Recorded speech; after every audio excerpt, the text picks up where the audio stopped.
Soviet union की add का बड़ा इंटरेस्टिंग फीचर ये था कि उन्होंने हिंदुस्तान की जो कोशिश थी ना कि एक इंडस्ट्रियल बेस बना सकें, उसमें सोवियत यूनियन ने बहुत मदद की।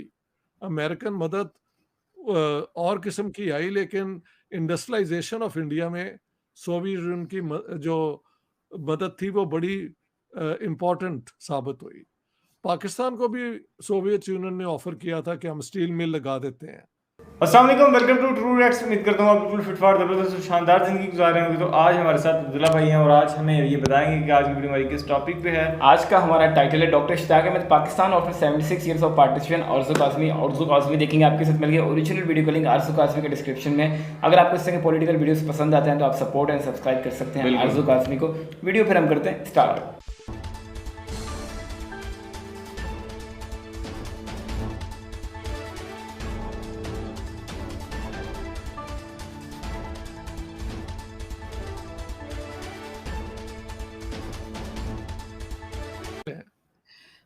अस्सलाम वालेकुम, नमस्कार, सत श्री अकाल एंड गुड इवनिंग। मैं हूं अर्ज़ु काज़मी और आप देख रहे हैं पॉइंट ऑफ व्यू। हमें जी ज्वाइन किया है डॉक्टर इश्तियाक अहमद साहब ने। बहुत शुक्रिया सर कि आज आप आए, थैंक यू। बहुत बहुत मेहरबानी, शुक्रिया इनवाइट करने का आरजू जी। और सर जैसे हम अभी पहले बात कर रहे थे तो आई होप कि ऐसा ऐसा करके वो जो आपकी ट्रैवलिंग की थकन है वो उतरेगी और उसके बाद जो है वो आप जो दोबारा से ताज़ादम होंगे कहीं और विजिट के लिए, क्योंकि लास्ट टाइम बहुत लग रहा था मुझे कि आपको काफ़ी थकावट है, लेकिन आज आप पहले से बहुत बेहतर लग रहे हैं और जाहिर है कि लोग इतना प्यार करते हैं, लोग मिलना चाहते हैं आपसे, तो अब उसमें थकन तो होगी आने जाने की और ये वहाँ तो पे लोगों है। से मिलने की। अब मुझे वैसे पहले पाकिस्तान फिर इंडिया, अब मुझे कनाडा बुला रहे हैं। तो 23 अगस्त को मैं जा रहा हूँ वहाँ पे। The first Canadian literary festival हो रहा है, वहाँ पे मुझे बुला रहे हैं। तो अब जाना ही पड़ेगा। जब तक अब ये चल रही है गाड़ी तो चलनी चाहिए। तो इसमें थकान भी बड़ी है, एग्जॉस्शन हो जाती है, लेकिन ज़ाहिर है इसमें एक नशा भी है जो चढ़ जाता है। तो ये दोनों चीज़ें हैं। बिल्कुल ऐसा है, लेकिन सर बहुत अच्छी बात है कि आप इतनी ट्रैवलिंग करते हैं और लोगों से मिलते हैं, जो कि बहुत ज़रूरी है। लोग आपसे बहुत प्यार करते हैं, उनसे मिलना यकीनन आपको भी बहुत अच्छा लगता होगा। बहुत अच्छा लगता है और उनकी बड़ी-बड़ी मोहब्बत है, मेहरबानी है कि वो इतना ख़्याल करते हैं मेरा, बहुत मेहरबानी है उनकी। हर जगह पे मैंने बिल्कुल, लोगों को अच्छा ही पाया है। हाँ, बिल्कुल सिर ऐसा ही है फेरे सर। सिर जी। फेरे तो आपको हर जगह मिल जाते हैं, लेकिन I think by and large people are balance और वो बात सुनते हाँ, भी हैं। तो ये बड़ी बात है। हुँ, बिल्कुल ऐसा है। और सर आज 1 अगस्त है और अगस्त का मंथ आपको पता है कि एक बड़ा इम्पोर्टेंट है हिंदुस्तान पाकिस्तान के लिए। 14 अगस्त भी आती है, 15 अगस्त भी आती है। खैर उस पे तो हमने पहले भी बात की है पार्टीशन पे कि किस तरह से हुआ, क्या हुआ। लेकिन उसके बाद क्या हुआ सर, पार्टीशन के बाद जो ये पाकिस्तान जब बना दिया गया, जो कि हम अक्सर कहते नहीं हम आज़ाद हुए थे, जबकि हम आज़ाद तो नहीं हुए थे, हमें हमें तो क्रिएट किया गया था। तो आपके ख्याल से 76 ईयर्स पाकिस्तान ने क्या अचीव किया, या पाकिस्तान जिन्होंने बनाया उन्होंने क्या अचीव किया, और हम इस बात से बाहर क्यों नहीं निकल पाए कि हिंदुस्तान हमारा दुश्मन है? बहुत अच्छा सवाल है, बड़ा कॉम्प्रिहेंसिव है। देखिए, जिस बुनियाद पे मुल्क को तोड़ा गया था, वो तो यही था ना हुँ, कि हिंदुओं और मुसलमानों के लिए एक एक मुल्क में रहना जो है वो मुमकिन नहीं है, क्योंकि सिविल वॉर हो जाएगी और बहुत खून खराबा होगा और ये है और वो है। तो इसलिए इस्लाम को और मुसलमानों को बचाने के लिए उनको एक अलग मुल्क चाहिए। ये आर्गुमेंट जो थी कभी कामयाब ना होती अगर सेकंड वर्ल्ड वॉर शुरू ना होती और इंडियन नेशनल कांग्रेस फैसला ना करती कि वो अंग्रेज़ों का साथ नहीं देंगे। जब उन्होंने साथ ना देने का फैसला किया तो उन्हें ज़रूरत थी हिंदुस्तान में अपना काबू रखने के लिए, तो वो फिर जिन्ना साहब ने अपनी सर्विसेज ऑफ़र की और कहा कि हम आपकी मदद करते हैं। जंग के बाद हमें राइट ऑफ सेल्फ डिटर्मिनेशन दिया जाए। अंग्रेज़ों ने उसका कोई पूरा कमिटमेंट नहीं दी, लेकिन लॉर्ड लिनलिथ को जो वाइसरॉय थे उन्होंने कहा कि भाई फिर आप कोई कॉन्क्रीट चीज़ मांगे ना, क्या आप चाहते हैं। उसके बाद ये 23 अगस्त वाला 23 मार्च 1940 का लाहौर रेजोल्यूशन आया। उससे पहले जिन्ना साहब ने टू नेशन थियरी जो अ, दोनों हिंदुओं की तरफ से और मुसलमानों की तरफ से इस पे बात होती, उसको ऑफिशियल डिमांड बना लिया ना मुस्लिम लीग का। तो मैं कहता हूँ that is the foundational speech on which Pakistan came into being. तो जिन्ना साहब की जो सर्विसेज हैं पाकिस्तान बनाने में, वो अ, किसी और ने वो सर्विसेज नहीं दी जो जिन्ना साहब की स्पीच ने, और उसके बाद 7 साल उन्होंने इसी को दोहराया और आर्गुमेंट्स थे। चलो पाकिस्तान गया बन, मान लिया मुसलमानों को एक मुल्क चाहिए था, बन गया। उसमें माइनॉरिटीज भी थी। जिन्ना साहब ने बार बार कहा कि हम उनको अच्छी तरह ट्रीट करेंगे, लेकिन जो उनके साथ हुआ वो आप भी जानती हैं और मैं भी जानता हूँ। दोनों जगह पे माइनॉरिटीज को हमने बहुत बुरी तरह ट्रीट किया। जिन्ना साहब की जिंदगी के अंदर ही जो 21% हिंदू सिख वेस्ट पाकिस्तान में होने चाहिए थे, वो सब भाग गए, क्योंकि उन पर इतने हमले हुए कि उनको जान बचाने के लिए इंडिया में पनाह लेनी पड़ी। इसके बरक्स 23-35 मिलियन जो मुसलमान इंडिया में हम छोड़ आए थे, उनको कांग्रेस की हुकूमतों ने प्रोटेक्शन दी और आज वो वहाँ ही है।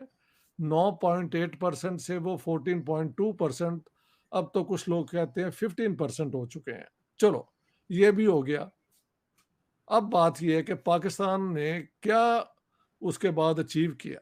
देखें, ये वो ज़माना है जब सेकंड वर्ल्ड वॉर तो ख़त्म हो गई थी और नाज़ी जर्मनी और इटली और जापान को शिकस्त हो चुकी थी, लेकिन रूस की और अमेरिका की, सोवियत यूनियन की और यूएसए की एक कोल्ड वॉर शुरू हुई, जिसमें कोल्ड वॉर में दोनों तरफ से कोशिश थी कि ये जो नए आज़ाद मुल्क हैं ना अफ्रीका और एशिया के, वो या सोवियत इन्फ्लुएंस में आ जाएं या वो अमेरिकन इन्फ्लुएंस में आ जाएं। इसमें पाकिस्तान ने बल्कि जिन्ना साहब ने 1946, बल्कि कुछ लोग 1945 का भी एविडेंस देते हैं, लेकिन 46 में मिस्टर इस्फहानी, ये जो है ना आजकल हुसैन हकानी, पाकिस्तान के फॉर्मर एम्बेसडर, उनकी जो वाइफ है, ये उनके दादा की बात हो रही है, मिस्टर इस्फहानी। उनको भेजा अमेरिकन को ये कह के कि आप हिंदुस्तान की आज़ादी की तो बात करते हैं, लेकिन आप पाकिस्तान को क्यों अपोज करते हैं? हम जो हैं, क्योंकि हम एक मुस्लिम नेशन है बनेंगे, तो सोवियत यूनियन जो एक एथिस्ट आइडियोलॉजी है, कम्युनिस्ट, उसके लिए हम सबसे ज़्यादा आपका सर्विस देंगे। और मिडल ईस्ट में जहाँ पे आपका ऑयल का इंटरेस्ट है, तो पाकिस्तानी फ़ौज जो है आपकी वहाँ भी मदद करेगी। तो पाकिस्तान ने अपनी फॉरेन पॉलिसी पहले से ही इस तरह बनाई कि दुनिया की कोल्ड वॉर में पाकिस्तान को एक रेंटियर स्टेट, कि आप हमें रेंट देते जाएं, मतलब इकोनॉमिक एड, मिलिट्री एड देते जाएं, और हमारी सर्विसेज सोवियत यूनियन के खिलाफ और मिडल ईस्ट ऑयल में आपकी मदद के लिए तैयार हैं हम। तो ये बनी पाकिस्तान की एज अ एज अ जब ये आज़ाद अगर कहें इन्हें, वैसे तो ये देवर कॉल्ड इंडिपेंडेंट डोमिनियंस, और पाकिस्तान 1956 तक एक्चुअली आज़ाद नहीं हुआ। Republic of Pakistan, Islamic Republic 23 मार्च 1956 को बना। तब तक हम ब्रिटिश डोमिनियन ही थे, इंडिपेंडेंट ओनली इन वर्ड्स। ठीक है। अच्छा, अब क्योंकि ये कोल्ड वॉर का दौर था और इंडिया ने अपनी नॉन अलाइन मूवमेंट रखी थी कि अभी ना हमने सोवियत ब्लॉक का हिस्सा बनना है, ना हमने अमेरिकन ब्लॉक का बनना है, बल्कि हमने आज़ाद फॉरेन पॉलिसी रखनी है, जिसकी बेसिक नॉन अलाइन पॉलिसी होगी कि हम अमन की बात करेंगे। So we will be supporting peace in the world. इसकी वजह से अमेरिका से भी उनको एड मिली और सोवियत यूनियन से भी। सोवियत यूनियन की एड का बड़ा इंटरेस्टिंग फीचर ये था कि उन्होंने हिंदुस्तान की जो कोशिश थी ना कि एक इंडस्ट्रियल बेस बना सकें, उसमें सोवियत यूनियन ने बहुत मदद की। अमेरिकन मदद और किस्म की आई, लेकिन इंडस्ट्रियलाइजेशन ऑफ इंडिया में सोवियत यूनियन की जो मदद थी वो बड़ी इम्पोर्टेंट साबित हुई। पाकिस्तान को भी सोवियत यूनियन ने ऑफर किया था कि हम स्टील मिल लगा देते हैं, लेकिन पाकिस्तान क्योंकि वेस्ट की तरफ झुक रहा था और यहाँ पे जो एक इंडस्ट्रियल फैमिली थी वजीर अली इंडस्ट्रीज, उन्होंने कहा हमें कोई ज़रूरत नहीं है। तो अमेरिका से फिर वर्ल्ड बैंक के ज़रिए हमें मदद की गई, PIDC, Pakistan industrial development corporation बनी, जिन्होंने हैवी इंडस्ट्री की तरफ रुख नहीं किया बल्कि लाइट इंडस्ट्री लगाई, यानी कंज्यूमर चीज़ें बनाने के लिए, टूथपेस्ट, कपड़ा, टेक्सटाइल, ये वो उसमें मदद मिली और पाकिस्तान ने एक्चुअली तरक्की भी की। एक एक दो और चीज़ें बता दूं, यानी कि पाकिस्तान में जो हमारा लेफ्ट है ना, वो एक हद तक उनके पास कोई और कुछ करने को है नहीं, तो वो लेफ्ट और राइट जो है वो मिलिट्री गवर्नमेंट को बुरा कहना और जो सिविलियन हुकूमत है उनको समझे अच्छा ही कहना वाली सियासत करते हैं। लेकिन हकीकत क्या है? हकीकत ये है कि जब अयूब खान साहब ने 58 में मिलिट्री हुकूमत कायम की तो थी वो डिक्टेटरशिप, लेकिन उन्होंने 2-3 बहुत बड़े कमाल किए। उन्होंने पहला लैंड फॉर्म किया, उससे पहले लैंड रिफॉर्म को ना जिन्ना साहब ने सपोर्ट किया ना लियाकत अली खान ने, बल्कि फतवे ले लिए उलमा से कि इस्लाम के अंदर लैंड रिफॉर्म की कोई गुंजाइश ही नहीं है। हालांकि मुसलमानों में एक और भी ट्रेडिशन थी, वो जो सहाबी थे गफारी, अंसार से थे, उनका तो ये था कि इक्वालिटी होनी चाहिए, ये है वो है। और हज़रत उमर की एक रूलिंग थी कि जो सीरिया में हमने ज़मीनें कैप्चर की हैं उनको अरब प्रॉपर्टी ना बनाई जाए, because we don't want feudalism. तो आप एक आर्गुमेंट ये थी कि लैंड रिफॉर्म इज अ जायज़ पॉलिसी ऑफ द स्टेट। लेकिन नवाबजादा लियाकत अली खान ने फतवा लिया मौलवियों से कि लैंड रिफॉर्म की कोई ज़रूरत नहीं है। अलबत्ता अयूब खान ने लैंड रिफॉर्म की है, सीलिंग बहुत बड़ी थी, 500 एकर्स इरिगेटेड, 1000 अनइरिगेटेड, लेकिन लैंड रिफॉर्म हुए। ओके, अच्छा बिल्कुल जी। अच्छा, एक और बात सुने। जो आज मुझे बल्कि मेरे किसी के घर गया हुआ था, मेरे पास एक स्टैम्प मिला है मुझे पाकिस्तान का 1960s का, जिसमें पाकिस्तान ने फैमिली प्लानिंग पॉलिसी इख्तियार की थी और उसमें कहा गया था कि 2 children are the best for a family. ये भी अयूब खान के दौर में, और मुझे याद है बड़े बड़े पोस्टर होते थे और डिपार्टमेंट बना था फैमिली प्लानिंग का कि आप फैमिलीज प्लान करें, 2 बच्चे वुड बी द आइडियल, और स्टेट की तरफ से मदद भी मिलती थी कॉन्ट्रसेप्टिव्स में और बाकी चीज़ों में फैमिली को चलाने के लिए। थर्ड तो मैंने बार बार आपको बताया है, जो मुस्लिम फैमिली लॉ उन्होंने चेंज की, लड़कियों की एज का कोई लिमिट नहीं था, 16 साल बना दी गई, जो अब शायद 18 बन गई है, which is very good.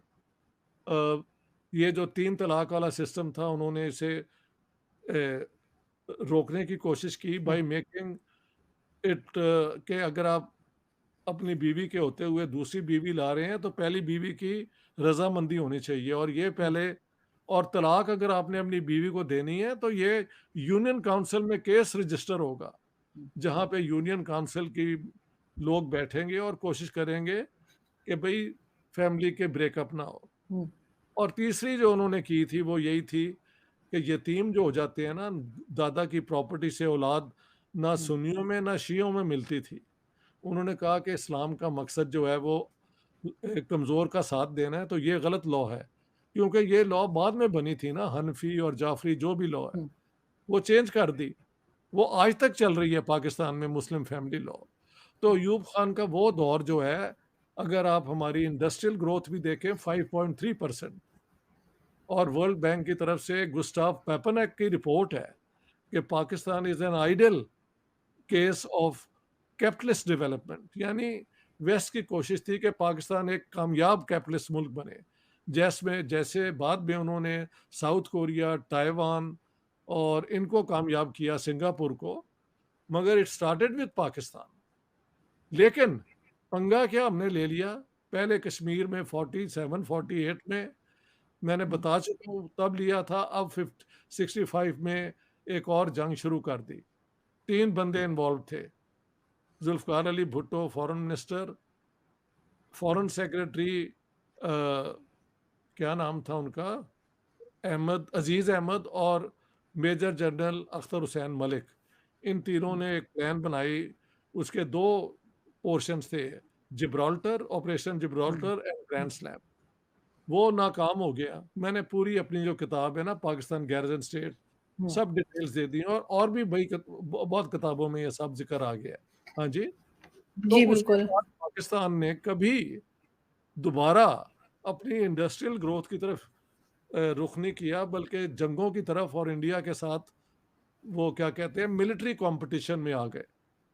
71 war हुई, उसमें हमने इस पाकिस्तान को खुद ही अपने हाथों से जाने दिया, because the Bengalis turned against you. और उसके बाद हमने वो इस्लामिक एक्सट्रीमिज्म को अपना एक फॉरेन पॉलिसी का हिस्सा बनाया, जो जिसकी वजह से हमें बहुत डॉलर आए अफगान जिहाद के दौरान, लेकिन हमारी सोसाइटी का सत्यानाश हो गया।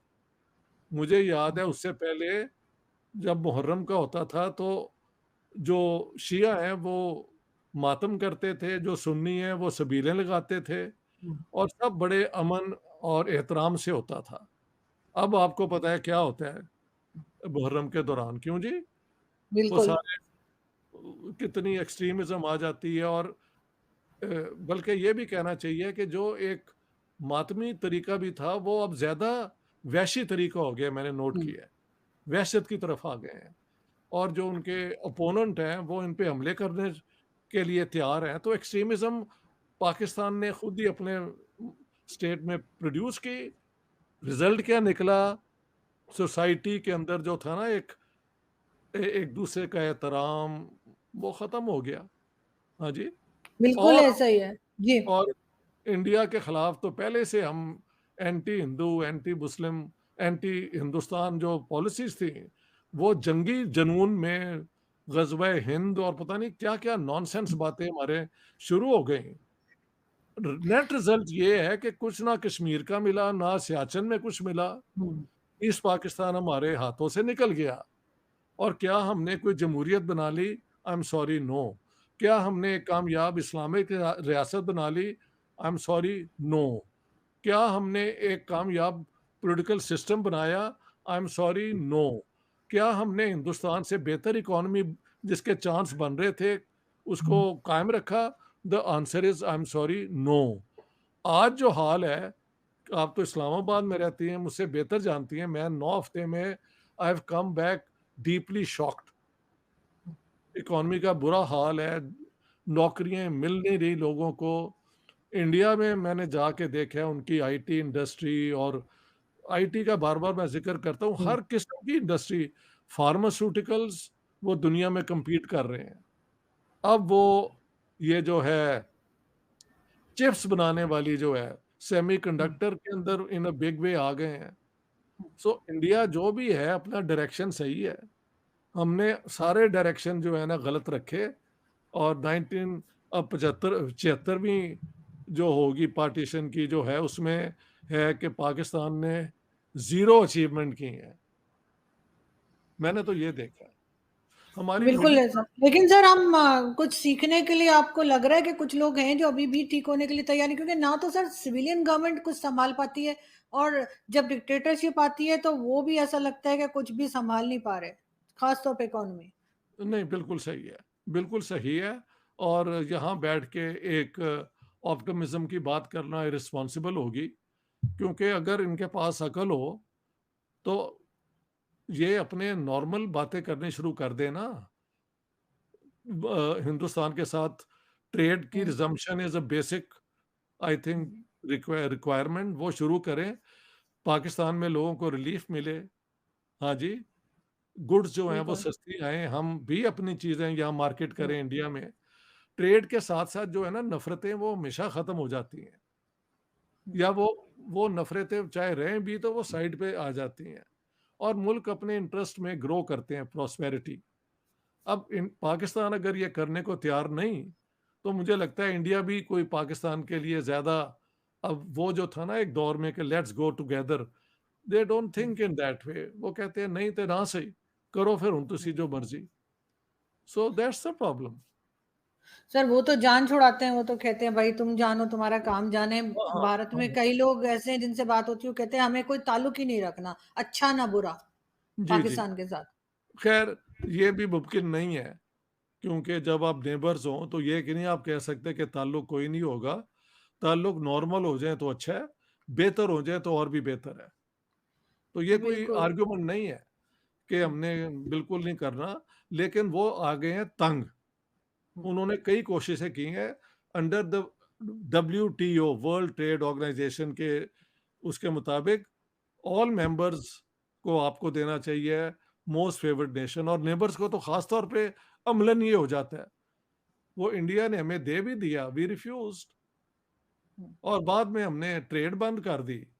और हुँ, ये वही इमरान खान है, मुझे याद है 2004 में जब ये पैसे रेज़ कर रहे थे हुँ, कराची में कैंसर अस्पताल के हुँ, लिए, मैंने अपने कानों से, अपने आँखों से देखा है कहते हुए कि एक कैंसर की पिल है जो इंडिया से ₹52 की मिलती है और वेस्ट से हम 161 की लेते हैं, तो हम क्यों इंडिया से ना लें? अब जबकि ये ट्रेड वाली बात हुई और बाजवा ने कह दिया था कि yes we will resume trade, हुँ, तो इन्होंने और इनके मिनिस्टर्स ने उसके ऊपर ओवररूल कर दिया। और शाह महमूद कुरैशी और ये तो मालदार लोग हैं यार, इन लोगों को कोई फ़र्क नहीं पड़ता, ज़िम्मेदार हैं, बड़े हैं, बिल्कुल। हुँ, पीरी-फ़कीरी से पैसा आ जाता है, हुँ, पता नहीं क्या कहाँ से इनके सोर्सेज़ हैं, इनके बच्चे बाहर पढ़ते हैं, हुँ, पढ़े-लिखे लोग हैं। You talk to Shah Mahmood Qureshi, he is not a fool. और वो जो जितने हैं प्राइवेटली दे आर एजुकेटेड, किताबें भी पढ़ते हैं, लेकिन लेकिन ये एज़ अ कलेक्टिव इन्हें पता नहीं क्या हो जाता है। और दुनिया को कहना हमारे पास न्यूक्लियर वेपन्स हैं, ये अब वो क्या कहते हैं, the wolf is coming, the wolf is coming, the wolf is coming. हुँ, now people say let we don't see the wolf. भई है हुँ, तो क्या कर लोगे? हुँ, किस पे चला दोगे? इंडिया पे चला दोगे? तो वो आप पे चला देंगे यार, ये क्या बात हुई? आप बिल्कुल। अमेरिका पे चला देंगे, तो बजाय जब तक आप चलाएँगे वो आपको तबाह कर देंगे। So I don't understand what is the nuclear weapon going to do great for us, which we hmm, have not been able to do in 75 years. हुँ, सिवाय ये कि हमने अपनी वो अस्पतालों को महरूम रखा, हमने अपनी एजुकेशन को बिल्कुल नाक़िस किस्म की एजुकेशन जिसमें ठोस दिया आइडियोलॉजी, हाँ जी। और ज़्यादा से ज़्यादा आप कुरान शरीफ को पढ़ो। मैं कहता हूँ कुरान शरीफ को दिल से पढ़ने वालों को कोई ज़रूरत नहीं है, वो इम्तिहान हुँ, पास करते फिरें।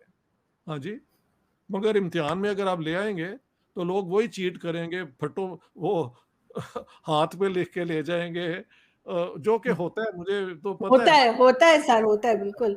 उसमें कोई एहतराम ना कुरान शरीफ का है, ना हदीस का है, वो सिर्फ़ इम्तिहान पास करना है। तो सर मैं ये सारी जी, पॉलिसीज़ जो है ना, what is lacking is a vision. Hmm, What do they want to do with Pakistan? I have no clue. Jinnah had no clue. He was the most effective आप कह सकते हैं lawyer to defend that case, और उन्होंने जीत भी लिया। But case तो जीत लिया, और बाद में वो केस क्या था कि हम हिंदुओं के साथ नहीं रह सकते। हुँ, okay, 1/3 you left in India, तो वो भी कंप्लीट नहीं हुआ। और अगर आप सारे मुसलमान प्यार मोहब्बत से रहते तो पाकिस्तान तो बहुत तरक्की करता। आपके बहुत। अपने बंगालियों ने हुँ, आपसे अलग अलग हुँ, रास्ता इख्तियार कर लिया, और अब सुने बलोच कहते हैं, उनकी कोई प्राइम मिनिस्टर है जो इंडिया गई हुई है, कह रही है कि हमें इंडिया की मदद चाहिए आज़ाद होने में, ये वो। If that is true, then I don't know where all we are heading towards. Have you heard that? Sir वो ख़ैर उसपे तो सर वो अजीब ही मुझे लगती हैं, बलूचिस्तान की प्राइम मिनिस्टर, ये तो कुछ नहीं, बिल्कुल ही वो अलग मेरा है। मतलब है एक सेंसेशन है। मैंने वो शैला खान से उसने मुझसे पूछा, मैंने कहा बात सुनो, इस तरह तो कई एग्ज़ाइल में हुकूमतें बनती हैं। हाँ, इंडिया नहीं, हैज़ नहीं, नो उनकी बॉर्डर, कोई इंडिया अहमियत नहीं है। India has no border with हाँ, Afghanistan, so they can't help. So it's a नहीं, नहीं। non-starter. हाँ, हाँ। सर वो तो ऐसे ही है, कोई भी क्लेम कर दे, मैं कह दूं मैं दिल्ली की प्राइम मिनिस्टर हूँ यहाँ बैठ के, क्योंकि मेरी मदर वहां से आई थी, तो ऐसे ही है, ऐसे ही है, ऐसे मैं ही भी वहां का क्लेम कर दूं। तो वो तो ऐसा ही है। लेकिन बहरहाल सर देखते हैं कि ये कुछ आगे कर पाते हैं या नहीं, क्योंकि अब लग यही रहा है कि मजीद कोई IMF खास तौर पे इनको मजीद पैसा नहीं देगा।